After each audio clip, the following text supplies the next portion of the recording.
Hello everyone, welcome back to another video, and today I'm going to be going over why Donald Trump may actually end up outperforming polling data and what could be a pretty good electoral college victory if he were to outperform polling data by quite a significant amount. If you guys do enjoy the video, please hit that like button, subscribe to the channel, and turn on post bell notifications so you don't miss another video that I post. And without further ado, let's get right into it. And so for this video, I'm just going to talk about, Donald Trump, really being this enigma, really this, anomaly in the Republican Party, really being able to turn out voters, in the general election, which the Republican Party nationally can't do that in midterms, clearly enough. In 2022, they suffered major losses like the Arizona governor race and the Rust Belt they lost. They lost in the Georgia Senate seat. They lost in the Nevada Senate race barely. They could have picked off New York. Like it was a whole thing, and the midterms were a disappointment. That was because a lot of low propensity normie Trump voters did not turn out for that election.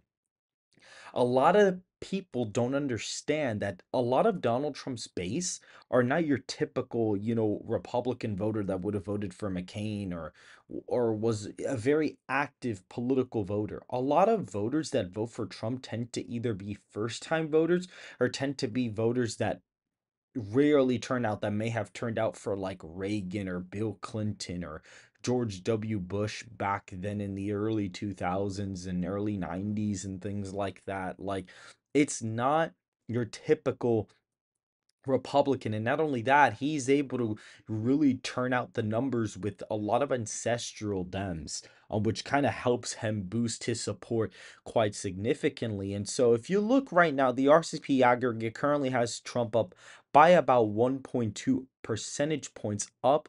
He's currently swinging the popular vote 5.7 points in his direction from 2020. And as of right now, there is a minus 15.8% approval rating with the updated polling averages in every single state to produce this electoral college scenario.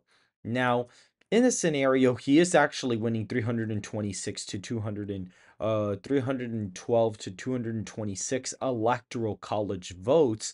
However, I'm going to be talking about what if he outperforms this? What if he outperforms the polls? What if he ends up winning the national popular vote by like 4 or 5 points? What would happen in the scenario? And what would have to happen in order for this to happen? First of all, I'm going to make it very clear.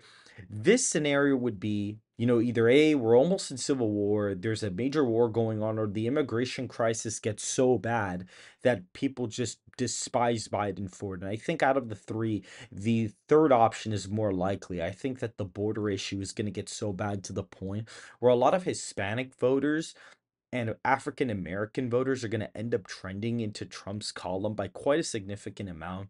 In this hypothetical scenario, he would probably end up getting close to 30% of the black vote and would actually win the Hispanic vote against Joe Biden by possibly 5 to 10 points. Probably win whites by about 25 to 30 and actually get really even with college educated voters. I think he might actually squeak him out here.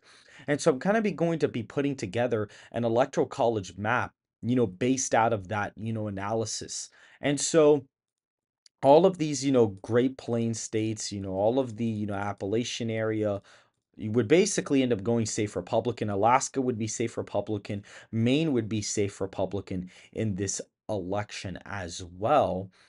And so, as well as South Carolina would end up going SAFAR. I think in this scenario, Iowa and Ohio would end up going SAFAR. The states have a lot of ancestral Dems and a lot of white working class voters with some, Hispanic and African American voters.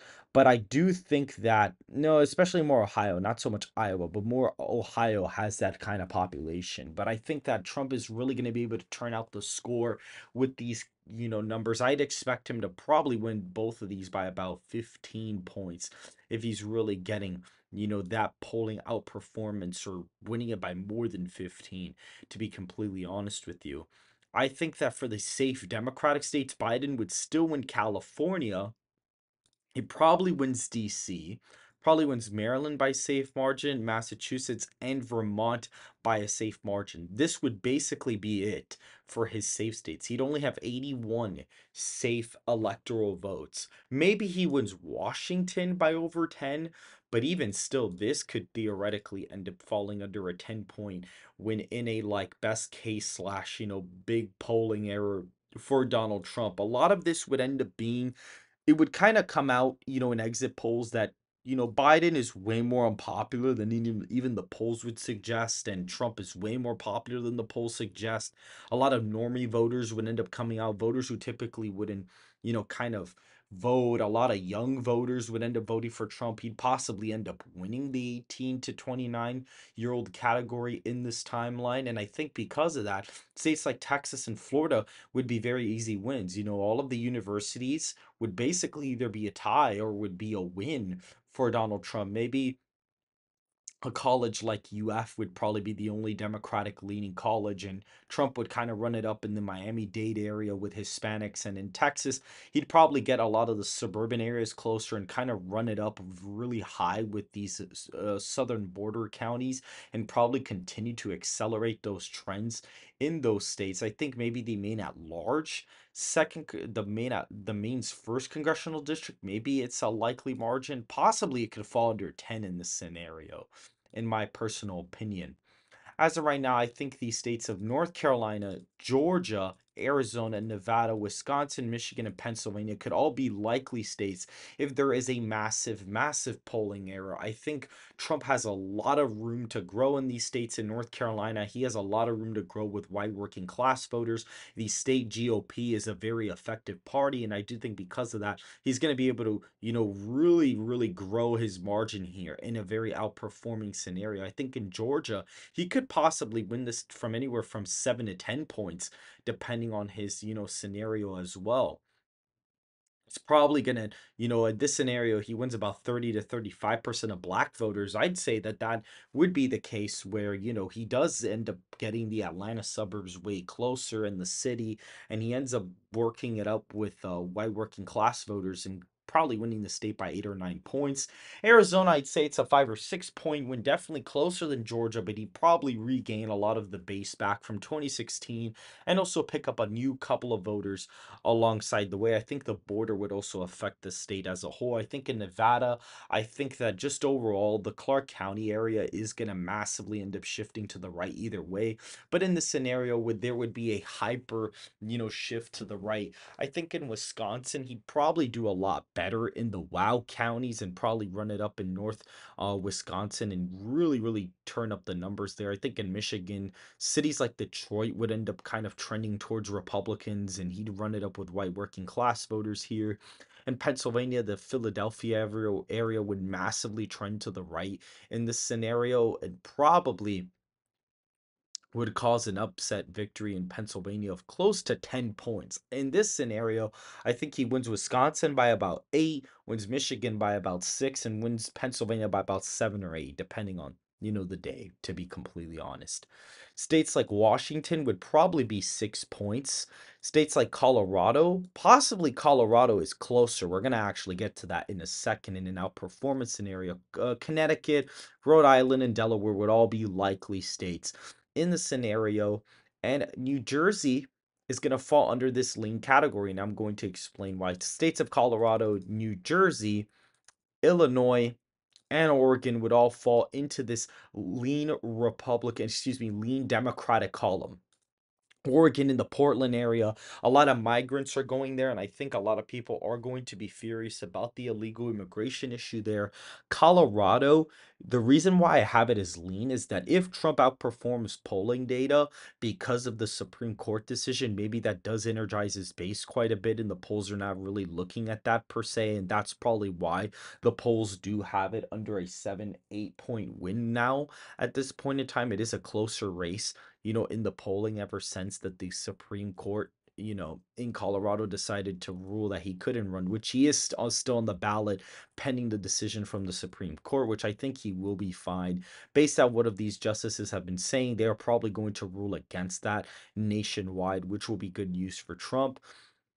In the state of Illinois, he's probably going to run it up in the Chicago area, but I just don't think it's going to be enough. But I think it'll be a close state. It'd probably only be like a 1 to 3 point win for Biden at this point in time. And I think, the states of like New Mexico, states like Minnesota, Virginia, would be very, very competitive, states. I think the second Nebraska congressional district would probably end up going lean, as well as Maine at large would probably end up going lean Republican. You could see Minnesota, the Minneapolis area would completely just trend back to Trump, and a lot of the white working class areas would kind of turn out like in 2016. In Virginia, he'd probably, do really well in rural, Virginia, probably perform very well in Virginia Beach and do a lot better in the city area. In New Mexico, he'd accelerate these Hispanic trends here. And this being the only state with a majority Hispanic population, I think if Trump does really do well with Hispanics and wins them by 5 to 10 points, I do think he'd get the state of New Mexico, which puts him at 343 electoral college votes. Now, the state of New Hampshire would probably be lean in this scenario, and you have two states remaining. You have the states of New York and the states of Hawaii. I think in this case, the state of New York would probably be that one, super crazy state that could flip in a very hypothetical scenario. Trump would probably gain massively with Hispanic and African American voters. The illegal immigration issue would push the state, and trend it, quite a bit to the right. In my personal opinion, that's what I think this would, if Trump would outperform the polling by a significant amount, this is probably what would be the reason of New York tilting in that column. In the state of Hawaii, tilting in the Republican column would mostly just come from the Maui, accident that basically happened in Biden's very poor response. And since the state has a much smaller population, you could say that the state it could be more elastic in an extreme scenario like this. And the state really every cycle, basically swings 10 points to the right and ends up trending 5 to 10 points to the right since like 2008. So the state is rapidly, even though it doesn't seem as fast as, it could be, the state is slowly and slowly, rapidly at the same time, kind of trending and shifting to the right. In 2008, it was like a 40-point win. Then in 2012, 30 something, 2016, like a 28. And then now in Hawaii, it was like a 25 or something like that. So the state has shifted like 15 points to the right,